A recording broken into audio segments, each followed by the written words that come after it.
Outra questão que também se resolve com simplicidade, do meu ponto de vista, que é a questão da dívida.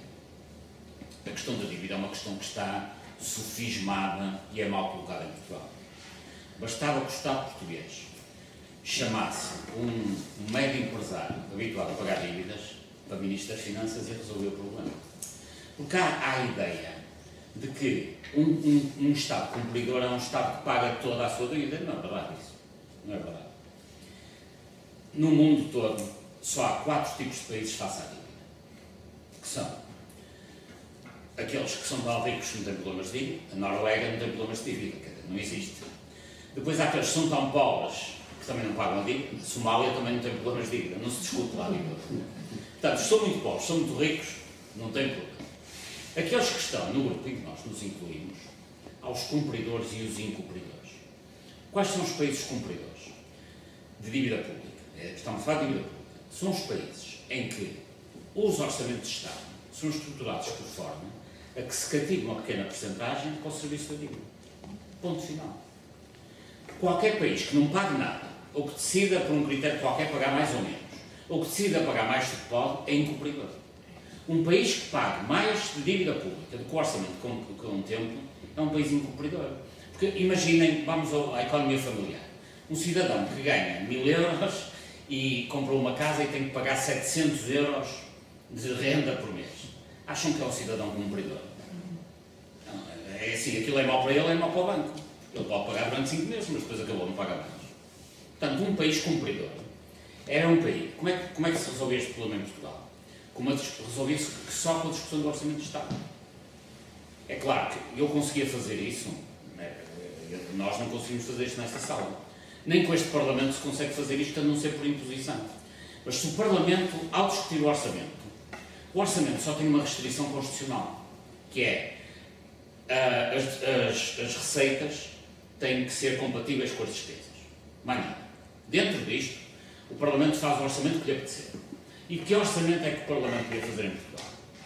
Um orçamento em que dissesse 10% vai para a saúde, 12% vai para a educação, etc, etc, 3% vai para a defesa e 4% vai para a dívida pública. Ou 5%, ou 6%, ou o que os deputados dissessem.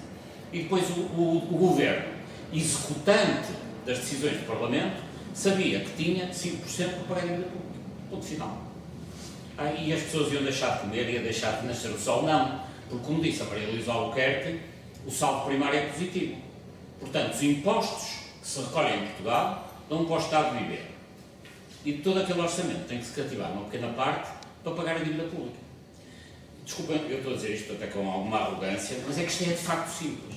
É claro que, se quem manda no governo forem os bancos que ganham dinheiro com a dívida pública, é evidente que isto já acontece. É assim, a dívida pública portuguesa, com esta história de que é uma dívida sagrada, tornou-se das dívidas mais rentáveis do mundo. A dívida pública, que gerou mais-valias superiores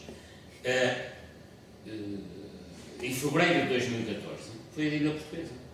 Em 2013 foi das dívidas mais bem pagas.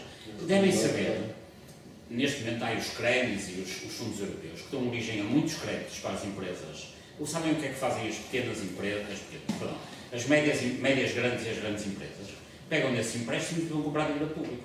Portanto, conseguem, junto à União Europeia, um investimento para comprar uma máquina de fazer, sei lá, plástico, qualquer coisa, e o que é que fazem? Pegam no dinheiro, compram dívida pública e dão-lhe mais dinheiro, com valorizações de 20 e tal % em 6 meses.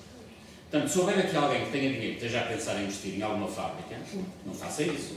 Compra dívida pública que dá muito mais dinheiro e trabalho nenhum. Não, e é garantido. Só podemos comprar e manda certificados. Como? Só podemos comprar certificados da FOC. Os cidadãos, assim, estamos a falar coisas acima de 100 mil, 200 mil, não é? Quem tiver 3.000 euros não se pode meter nisso. Agora, quem tiver algum capital, N empresas fazem isso. Porquê é que isso acontece? Porque quando o Presidente da República, o Primeiro-Ministro, a Ministra das Finanças, alguns membros da própria oposição dizem que a dívida pública é sagrada, então se é sagrado vai ser um grande negócio, risco zero. E quando o risco é zero, a lei da oferta e da procura, porque eles também estudaram, também andavam nas mesmas faculdades que nós, é evidente, se o risco é zero e está dinheiro, cada vez dá mais dinheiro. E depois o facto é que eu já me palpitava que poderia ser assim. Agora, os dados dizem-nos isso. A dívida pública das dívidas mais rentáveis é portuguesa, por isso alguns bancos portugueses andam a comprar dívida pública. E reparem até o absurdo que aconteceu. Parte do dinheiro do resgate da Troika foi para a banca portuguesa. Para a banca portuguesa não só ser resgatada com esse dinheiro, que supostamente era para os bancos colocarem ao serviço das empresas e para suprirem imparidades. Nada disso. O que é que eles fizeram com esse dinheiro? Foram ter um segundo apoio do Estado português.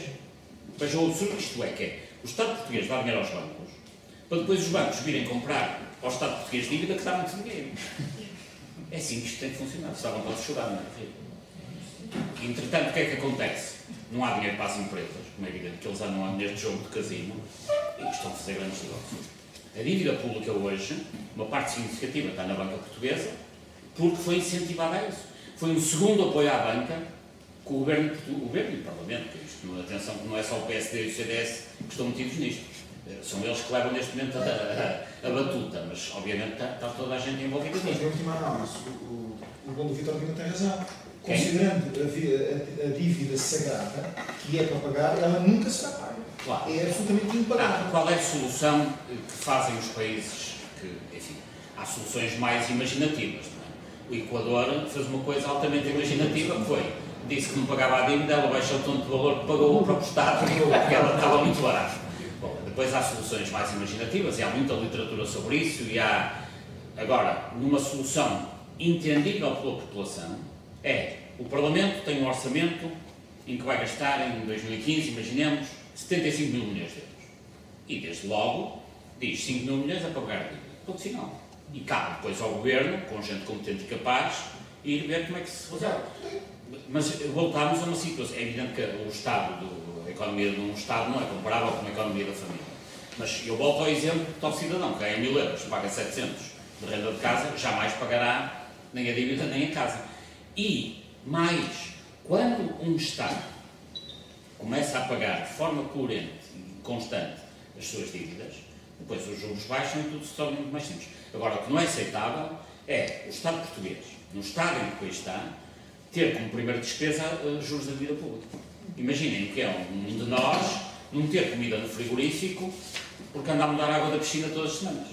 E depois explicava à família, temos que mudar a água da piscina, não podem comer. Não se aceita isso. Não se aceita. E muito pior, quando andamos a pagar a água da piscina do vizinho, isso ainda é pior. Que é o que acontece em Portugal. Que é, desculpem lá, mas temos que ajudar o vizinho a aquecer a água da piscina, então não como. E isto é completamente irracional. Portanto, se nós queremos ter um país cumpridor, e sobretudo não podemos cair nesta falácia que nos impingem, que é cumpridor é tudo que está ali no serviço da dívida. Não. Cumpridor é, face à dimensão do orçamento, pagar aquilo que é aceitável.